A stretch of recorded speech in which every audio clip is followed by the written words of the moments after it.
আসসালামু আলাইকুম। এটা হচ্ছে ফিমার।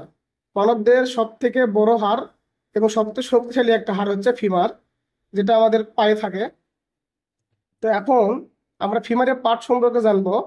উপরে হচ্ছে আপার ইন্ড, লোয়ার ইন্ড আর হচ্ছে শ্যাফট। তো আপার ইন্ডটা আছে হচ্ছে হেড। এই হেডটা থাকবে ডিরেক্টলি মিডিয়ালি থাকবে। তারপর নিচের দিকে আছে হচ্ছে একটা নেক, আর দুইটা আছে টকেন্ডার। একটা হচ্ছে গেটার টকেন্ডার, যেটা থাকবে লেটারালি, আর একটা আছে ছোট লেজার টকেন্ডার। আর পোস্টারিলি থাকবে হচ্ছে একটা লিনিয়া অ্যাসপেরা। এটা হচ্ছে আমাদের পোস্টারিলি থাকে লিনিয়া অ্যাসপেরা। আর নিচের দিকে যদি দেখায়, তাহলে এটা হচ্ছে আমাদের মিডিয়াল কন্ডাইল, আর এটা হচ্ছে আমাদের লেটেরাল কন্ডাইল। আর এটা থাকবে হচ্ছে আমাদের পাটেলার সার্ফেস থাকবে হচ্ছে আমাদের সামনের দিকে একটু নিচের দিকে থাকে এটা। আর পিছনের দিকে তো পোস্টারিলি আর একটা সার্ফেস থাকে এখানে। এটার নাম হচ্ছে পপ্লিটিয়াল সার্ফেস বলি আমরা। আসসালামু আলাইকুম।